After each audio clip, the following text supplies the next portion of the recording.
In today's video, we are going to be breaking down Scottie Barnes and his new-ish basketball shooting form. He never really had any major quirks before, but he's basically fixed all of them. Let's get down, let's check out his new shooting form. Okay, so first off, let's really look at how he is shooting the ball. And first, when he's gathering that ball, his shoulders are pretty much over top of his knees, which are pretty well over top of his toes. When he goes up for this shot, what are we really looking at when it comes to his elbow? His elbow is actually a very important part of his shot, and so is pretty much everyone else's shot. When he's bringing that ball up into his set point, watch the lack of bending there really is. You want to have the least amount of movement as possible, and that's what we have here. When he gets up into his set point, we can see that there is about a 68-degree angle on his elbow. Now, the closer he is to 90 degrees, the faster his release will be. And we can also see from other angles, including kind of this one, is that his shoulder and elbow are pretty much in line with the rim. This is your aim. When he goes up and releases the ball, he has no thumb flick.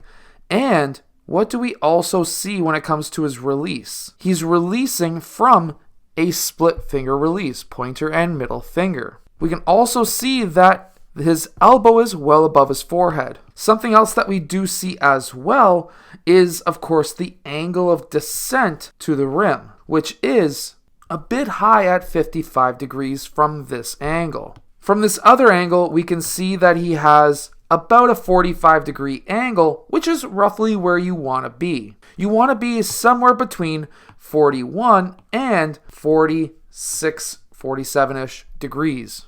We can also see from this angle that his feet are pointing towards the rim, his knees are as well, and his shoulders are as well. He's actually quite square towards the rim.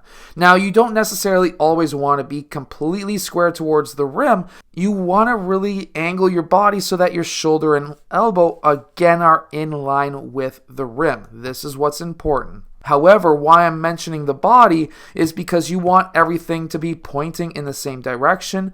If you have your shoulders off, your hips off, and your feet pointing the opposite way, you're going to be throwing off your shot, and it's not going to be as fast as you really want it to be. Really quickly, make sure to go check out the link down in the description below for the hardest basketball shooting workout.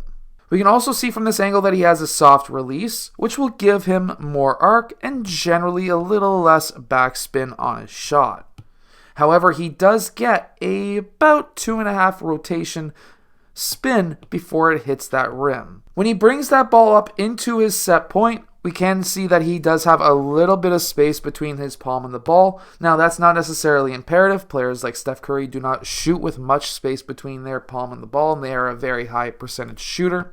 And I would assume that would be the exact same. Not much, lots of palm on the ball for Scottie Barnes because his hands are massive. However, you have to find what works for you. The more palm you have on the ball, the less control you're going to have over the ball.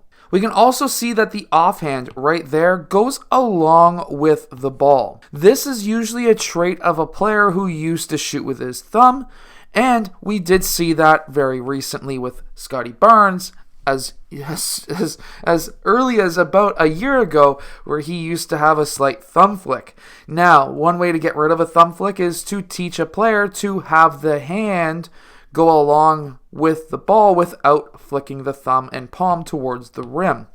This is one way that you can fix that, and that's how they fixed Scottie Barnes' shot. Now, when it comes to these slight fadeaways, I really want to break this down as well, because a lot of players will think that by doing a fadeaway, they need to really fade away, really kick these feet up, and they usually always find their shots either going short or having the shot go flying 2, 3, 4 feet over the rim. You want to go up with your shot and still have your body in line, vertical to the ground. While you're going to be kicking your one leg out to get your shoulder and elbow in line, your whole body is not going to be tilting. You're still straight up. When he releases that ball, you're going to see that he has an even higher release on his shot, because his arms are going to be giving him more power because his mind is telling him that he's falling backwards and he's going to need to push that ball further forward